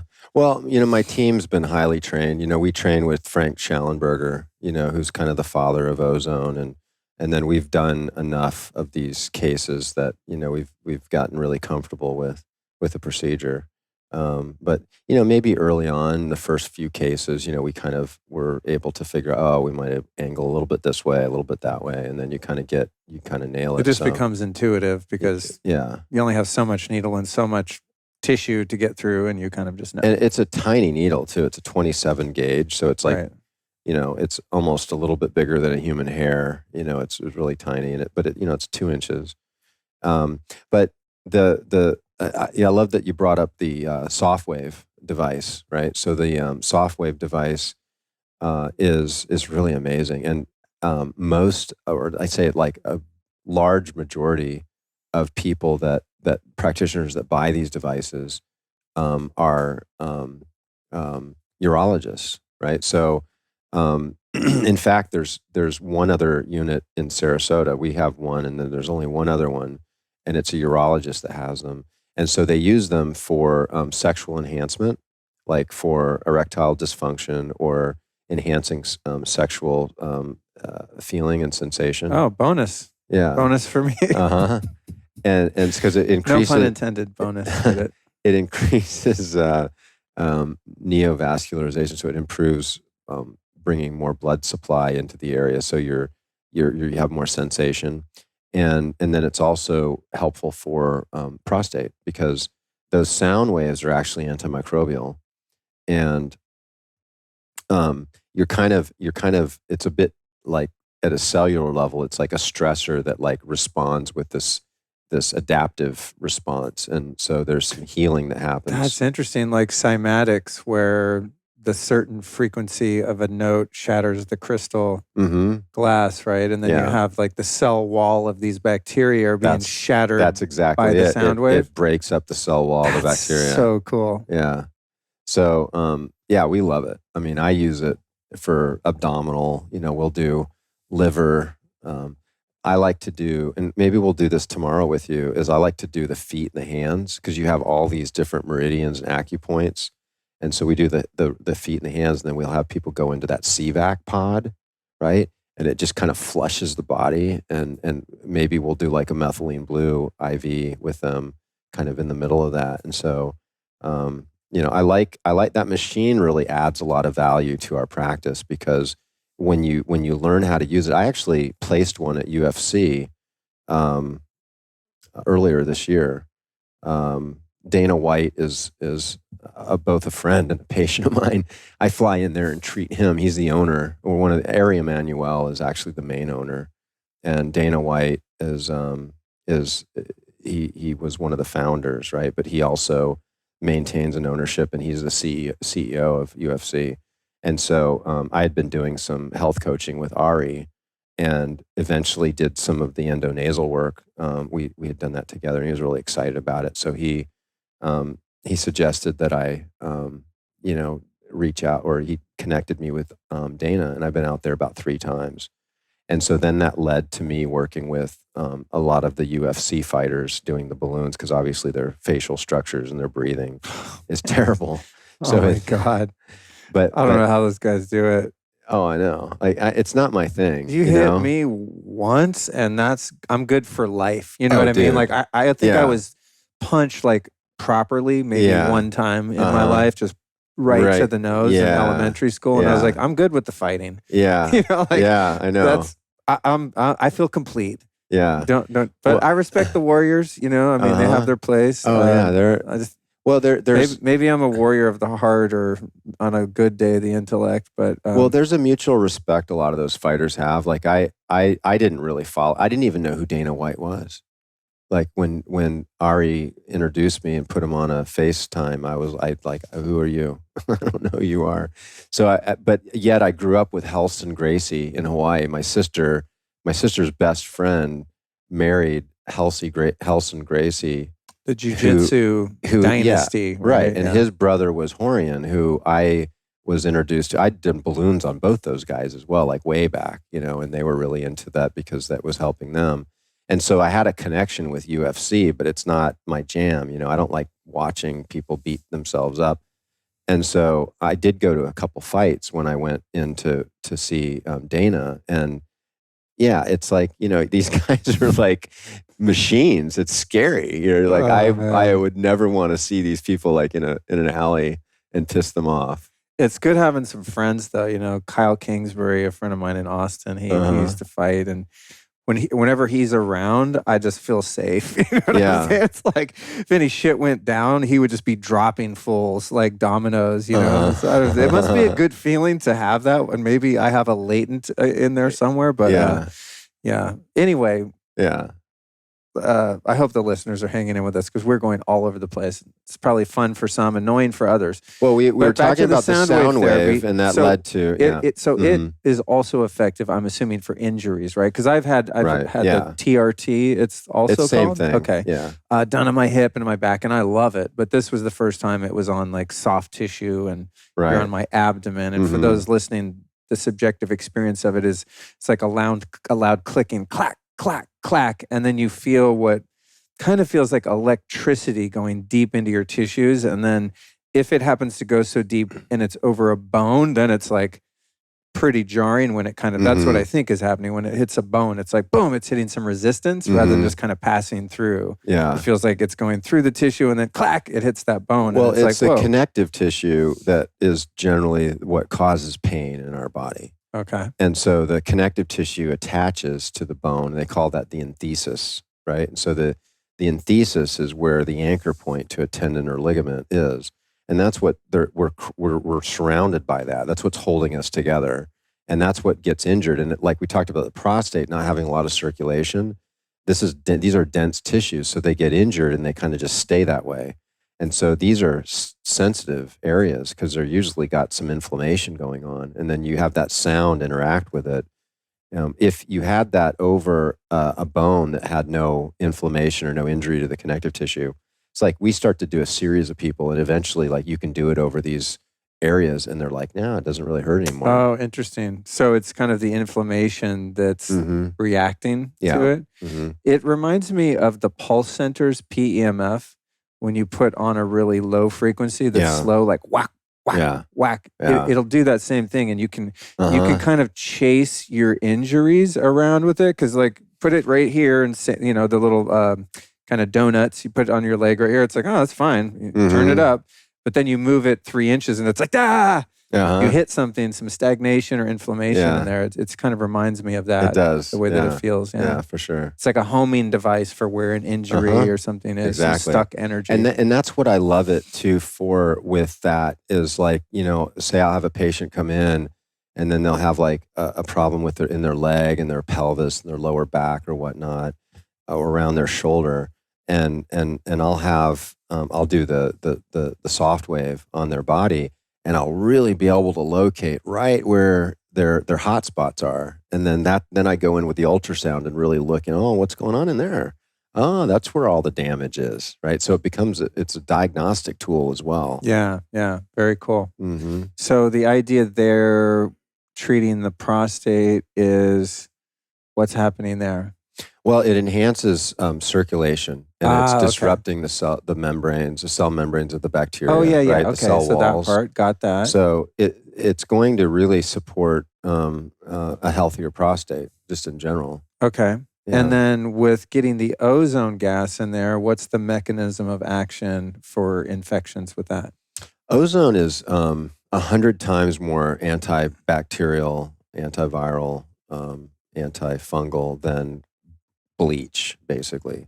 Like, it's super antimicrobial. And besides being antimicrobial, it's a stressor that activates immune cells. It activates stem cells. It activates a lot of signaling in the body that leads to a lot of healing, right? So our body tends to respond very favorable to, it's called hormetic stress, right? So hormesis is where a stressor isn't exceeding the ability of the tissues of the body to adapt to it. If you have too much, then it doesn't adapt and you have damage. If you have just enough, right? So it's enough where you get enough influence to create this reaction, but not so much that it's too much to adapt to. You have this really sweet spot called the hormetic zone.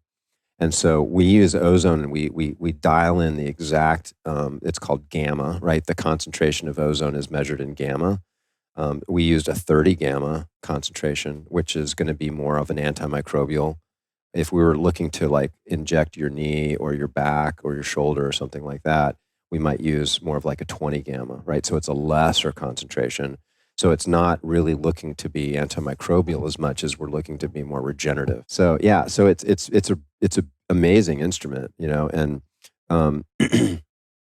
it really lends itself really well to safely injecting it into this area, because it just kind of floods the area that's between tissues, right? It like gets in all around the capsule and the fascial planes and so forth. It does its activation, and then all of those activated cells and tissues and so forth kind of go in and migrate and support the prostate. So that hormetic stress in there is essentially alerting the white blood cells to like, hey, there's a stress here, come in. And then they're like, oops, there's bacteria here, munch. And they Pac-Man that bacteria. Yeah, exactly. Okay. Nice. Yeah, cool. That's exactly. Cool. I have to put things in very simple terms sometimes for myself to understand, and maybe for some of the listeners, that, you know, are like me. Wow, super cool. And with a case like mine, for example, or some that you're seeing where people might have even more strains of bacteria, or in the worst case, mold in the prostate, how many of these combos of the sound therapy and the ozone injections typically will you see before they show clear labs? Yeah, so we usually like to do a 2-week protocol. You know, I mean, we've done 1-week protocols before. We would like to see, you know, in a 1-week protocol, 2 or 3 injections with the ozone, and the, you know, a similar amount of the Softwave, you know, the Soundwave device. In a 2-week, we would just double that, right? So your case isn't I mean, just having the 2 bacteria is a more mild case compared to whatever we've seen before. So our game plan is we're going to do 2 of the injections here because that's all we have time for. And then unless we can squeeze one on Friday morning before your flight. I enjoy getting needles in my prostate before I get on a plane. Yeah. Be great. I know, right?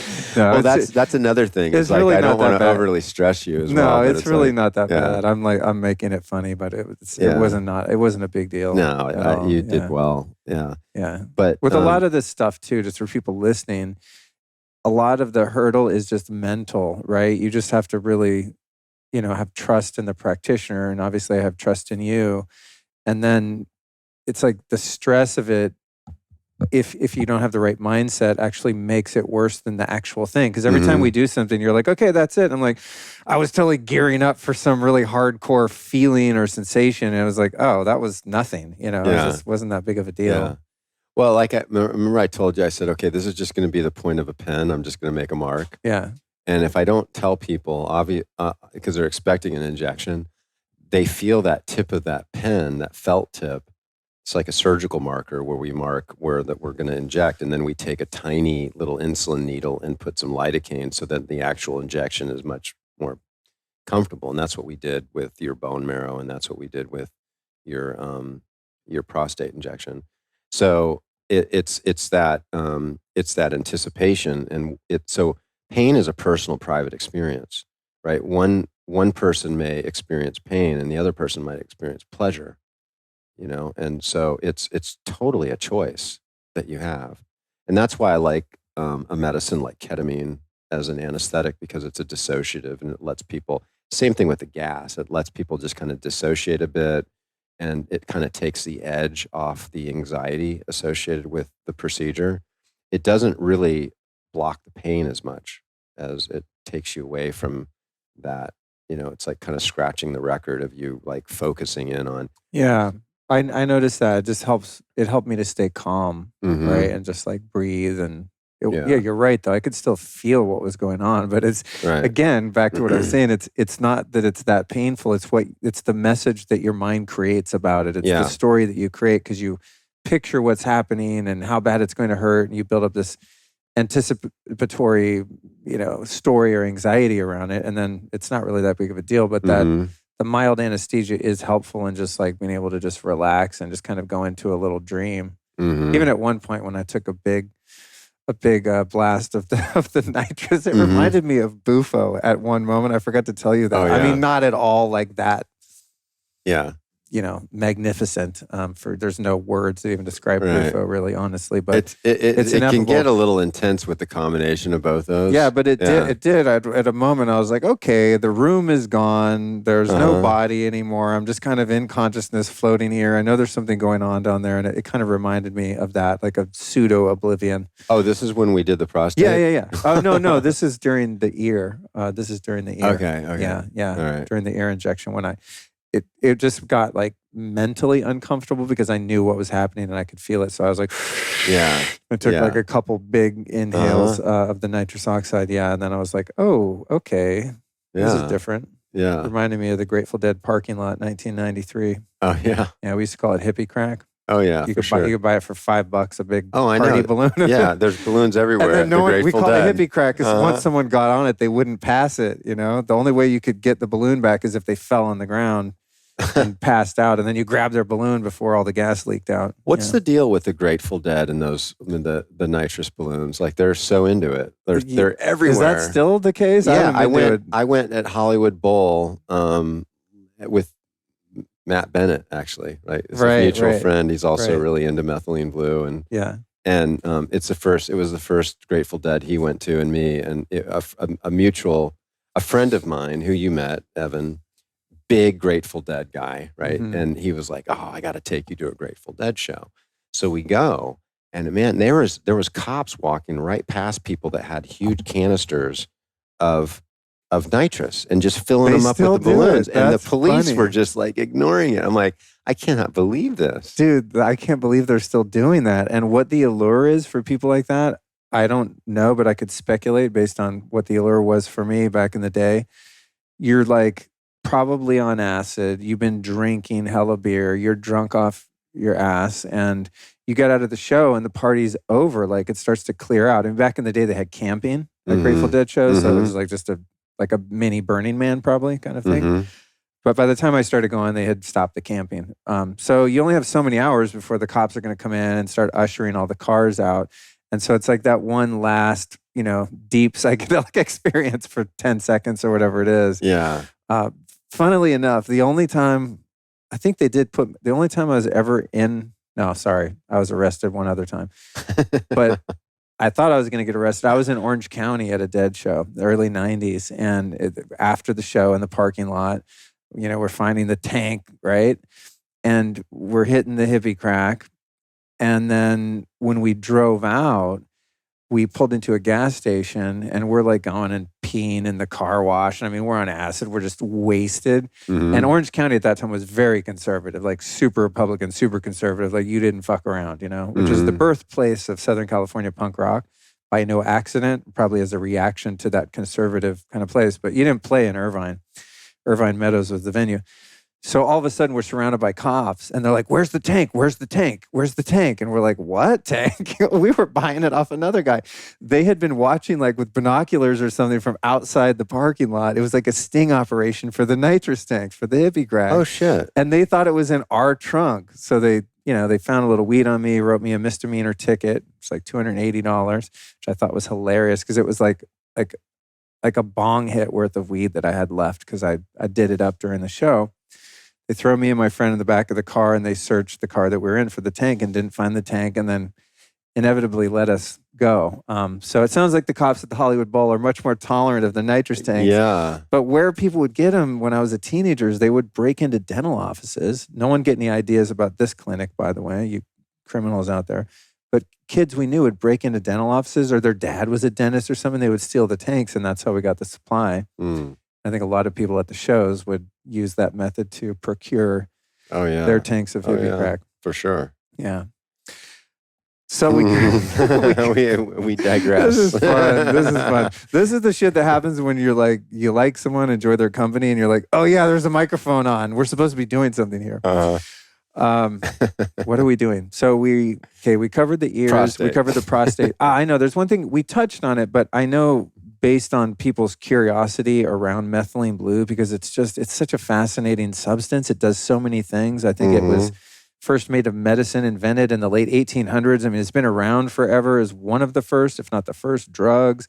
I'm no expert, but I just find it fascinating because it does so many things. Antiviral, fungal, bacterial, boost your mitochondria, brain function. It's just kind of one of those things that seems to do everything, sort of like ozone, right? Like ozone just is so wide-reaching in its benefits. So I know people are going to be like, wait, go back to the methylene blue thing.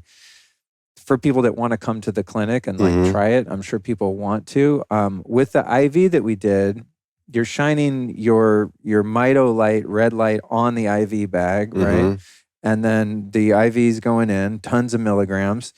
And then that takes a while. Then after that, you put the laser in. So we kind of describe that as a treatment you do here. What do you do that for? And if somebody wanted to try that, what are some of the applications or what would be the purpose of that other than just today I just felt amazing energy and bouncing back from all the treatments we've done and travel and all that? Yeah, that's a great question. Very rich. So I believe that virtually all diseases are caused by an energy deficit. And if you can turn that around, then I think there's some real healing that can happen in the body and regeneration. And so methylene blue was the first synthetic drug ever. Oh, it was the first. Yeah, in Wow. 1860 something, it was discovered, and I think it was in the 1880s, 1885 or something. yeah, okay. We'll look it up. Paul Ehrlich, I think, called it the magic bullet, right? And so he was the one that he had all these Nobel prizes for stuff surrounding malaria, and so he was talking about a substance that had such profound healing abilities in the body, yet left the body unharmed, and had these antimicrobial effects. And that's what because it's a staining substance, right? It's very brilliantly blue. And so they were staining the malaria to observe when they added various chemicals to see what would kill it, because they were trying to find a new chemical to kill it to save people's lives. So as soon as they added the methylene blue, all of a sudden they noticed, holy smokes, like we found our solution. That's hilarious. Did it, right? That's so funny. And so the other thing that they found is that it concentrated in the cells, in the specific part of the cells of the mitochondria. And so it had an affinity to the mitochondria. And so there's so much mitochondria in nerves that the nervous system just lit up, right? Like, for instance, there's cells in your brain that have 2 million mitochondria per cell. That's Holy like in the shit, substantia nigra. are super small.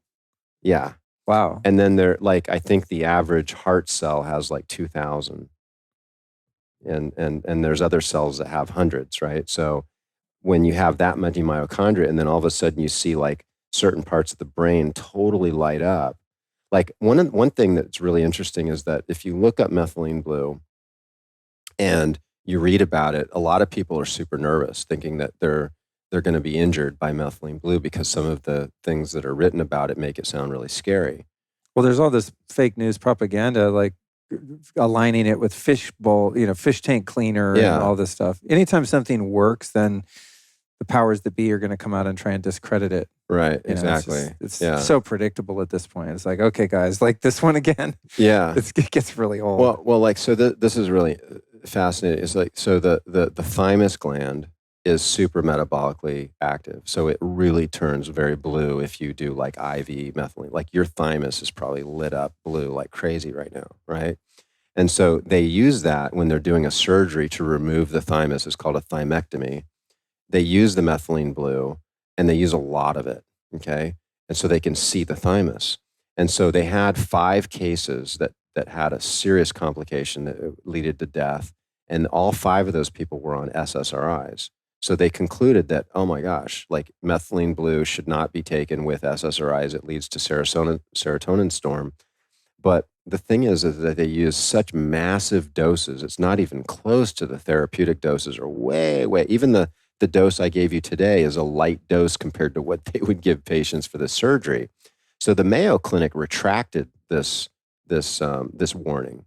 And they said, it's just when you get a thymectomy, that's when you don't want to be on SSRIs. And so the whole country of Canada retracted it. There's no warning there, but the FDA did not. They still have that warning. And so it's a little bit misleading. So it's my personal opinion that that's not a risk. And I think the sad part is that there's been massive human trials on depression and methylene blue, and the results are amazing. And I would offer anybody. I actually wrote an ebook on methylene blue, which we should link to, and so I have a whole chapter on a variety of different things: the antimicrobial aspects, antiviral.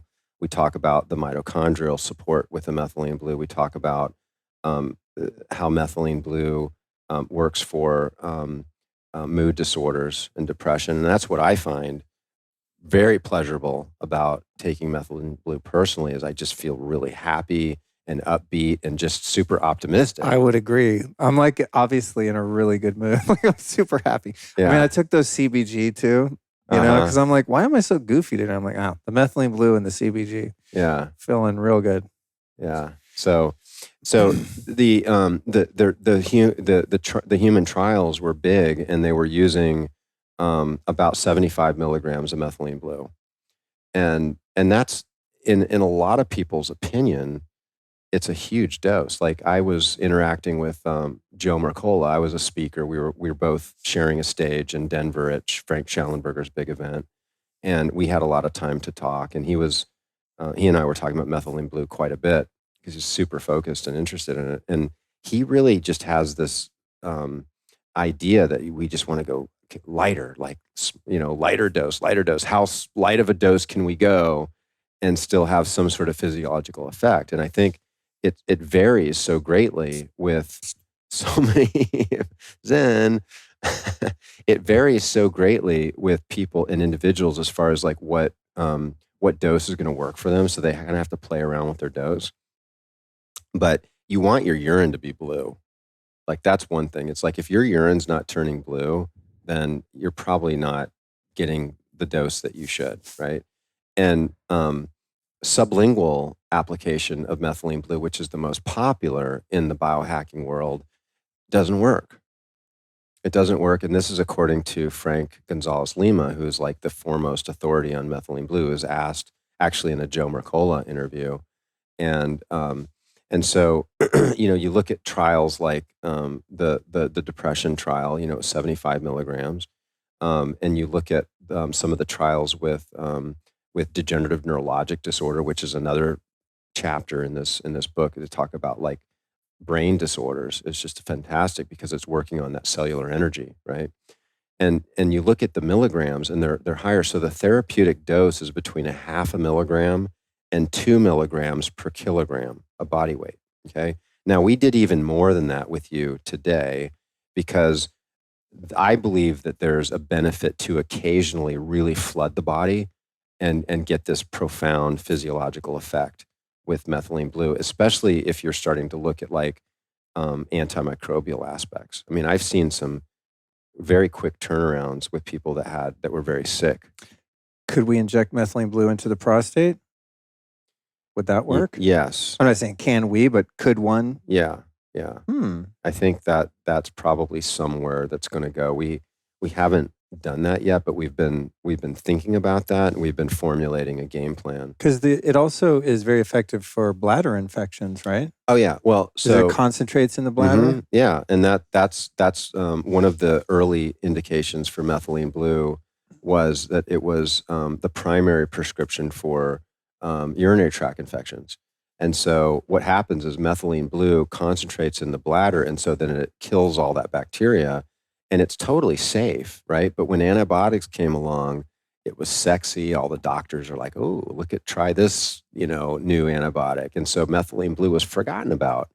And there's a resurgence of people starting to get interested in methylene blue. But the point I was trying to make with the methylene blue and this whole like SSRI thing is that there's such a huge benefit that methylene blue could make on people with mood disorders that most doctors are terrified to prescribe it because of what they're reading online, and it's mostly fake news. Because the FDA hasn't updated that right kind of misguided study. Right.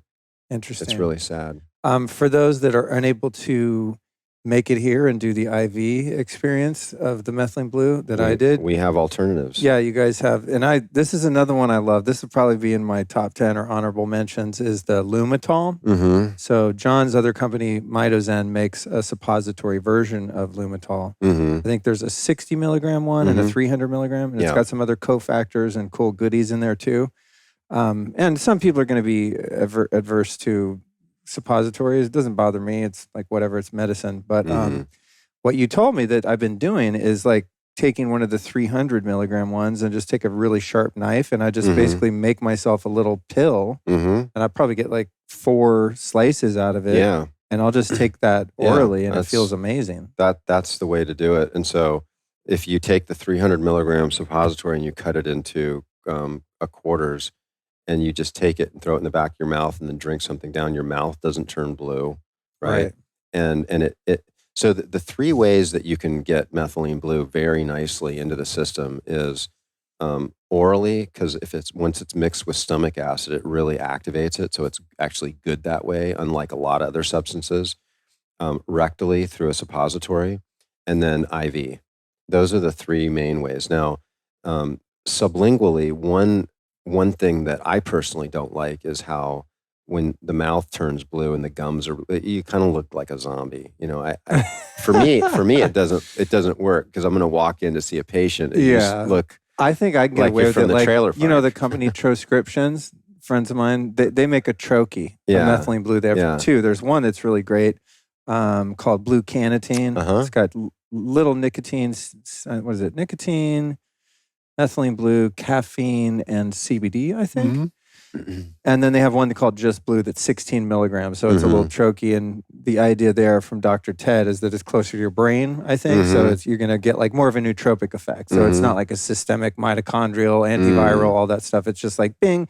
And it really does light up your brain. Oh. But it has the effect of turning that side of your mouth and your tongue very blue. In my profession, I'm not that easily embarrassed, and I don't have to be presentable like you do. Yeah. So I like them. It's fine. But it is, sometimes you have to explain to people because you can see them kind of staring like, what's wrong with you? You're missing teeth. Right. And then I'm like, it's a thing you wouldn't understand. Here's a podcast about it. Right. Yeah. That's usually my answer for people is like, here's a link to the podcast. I don't have 2 hours to explain why I look weird. Well, it's really nice to have all these different options because there's obviously a utility with the troches and the sublinguals, right? And there's like a nice blend that he's put together. And I think Dr. Ted's doing a great job with a lot of those products, So yeah, they have another one. I don't know if you've tried this. That's called Trocom. It's another troche. It turns your mouth orange, incidentally. Okay. I took one before a video shoot the other day, and the director shows up, and he's like, you might want to brush your teeth. I don't know what's going on. I was like, God damn it, I forgot.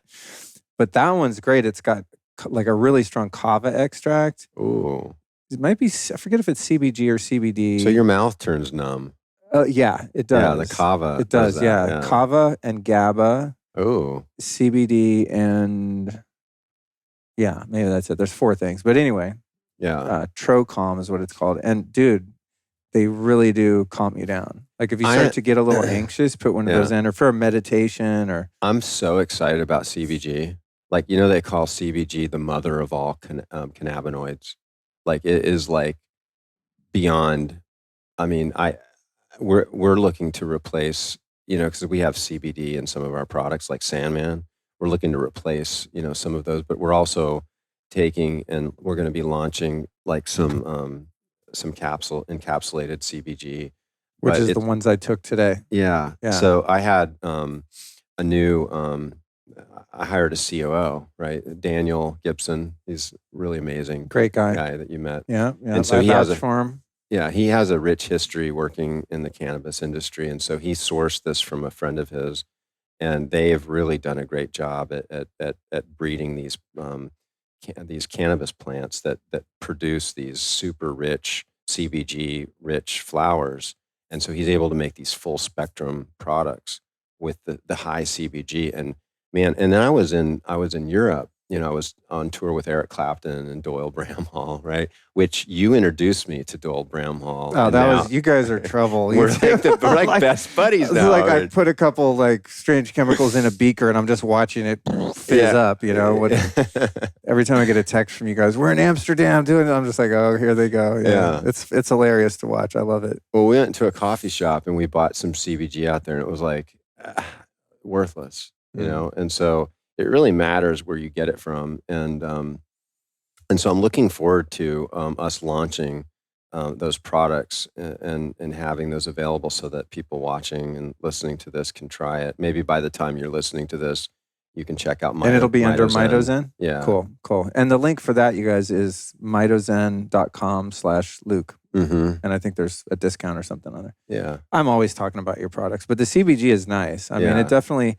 Because I don't do like THC and weed. It's just it's on my off limits list for a number of reasons. But the CBG is interesting because I notice like a mental effect much more than like I love CBD. One of my sponsors is Ned. They make a really clean full spectrum CBD oil and different products. It's amazing.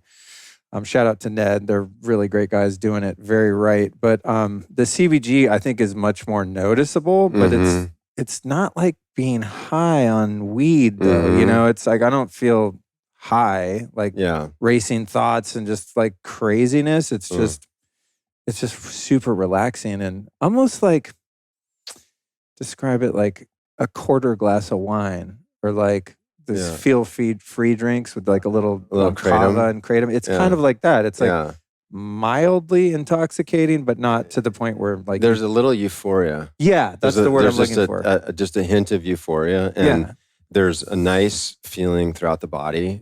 For anxiety, for pain. I think it's way superior to CBD. And then for sleep, I've been a big fan of CBD for sleep, and it has its, it's like it's good to an extent, right? It doesn't work for everybody. But I'm seeing my aura scores, like especially for my deep sleep, are off the charts since I've been taking CBG. I'm gonna test tonight with my Aura Ring. Yeah. How many should I do? You have the 50 milligram capsules? If I want to do a hardcore I've been test. taking 100. Okay, I'm gonna do it. I'm going big. But I would at least do 50 milligrams at bedtime. But if you take 100 milligrams of CBG, you're going to be buzzed. You're going to have. I mean, you could full on do a bit of a journey with that. I think that's what I did because I took 2 of those. Okay. Yeah. Well, lesson learned. Yeah. Sorry, folks. Yeah. Hopefully it was mildly entertaining. Man, I feel like we've covered everything, dude. Yeah. I mean, obviously you and I could just shoot the shit forever, but I covered the 3 main things, the ears, the prostate, and, everyone has ears. Only half of us have a prostate, but everyone, I think, could benefit from Methylene Blue also. Yeah, so right. we got a nice trifecta in there. Mm-hmm. And it's been great here at the clinic. Thank you so much. It's, this is like, before I had a podcast, one of my dreams is to be able to come to a place like this and just tour it and do all the things. Mm-hmm. And I know I haven't even touched all the things you do, but I've done a lot. And it's like, it's just incredible. So thank you for providing this for people and making it available for those that, have the capacity to travel. And also with the MitoZen stuff, like kind of turning your clinic into a product line so people can do it at home and not, have the expense and hassle of traveling and all that, but still get some really potent formula. So sure. formulae. So dude, thank you for the work. I'm blessed, very blessed to be able to do this work. I mean, there's nothing else I would rather be doing than be here at the clinic. Isn't it really fun to take someone who, you use the word suffering, like to take someone who's hurting, apply some inputs and just watch the before and after. Like I've always loved that, just with my friends that come over and I just biohack them and whatever, they're not having chronic conditions like you treat, but just, someone's like, oh, I just got fired or a breakup, or they're having some emotional trauma, or even sometimes a physical issue. And I'm like, all right, come over. And for a couple hours, and they come in and I assess their state, apply some of the tools. And then at the end, they're like, do I feel amazing, bro? You know what I mean? It's just like, that's the best. Sometimes just an ice bath and a sauna, right? Throw them in the hyperbaric chamber and they're like, oh my God, I'm like a new person. Yeah. Like I can only imagine with the stuff you do and the years you put into it, just how fulfilling it must be, especially for someone with a chronic condition that's been through the ringer. They've tried all the traditional methods and they just hit a wall and they're finally like, all right, I'm going to go see this guy, John, in Florida. And you're like, you apply what you know. Well, my life's mission has really been seeking out the most amazing healing modalities and substances and protocols and developing my own protocols, on the planet, and it's like, we have, I've been doing this 30 years. So we have a lot of things that we've created here. And for a lot of people, it's just our country is just submerged in the pharmaceutical, idea of, a pill for every ill.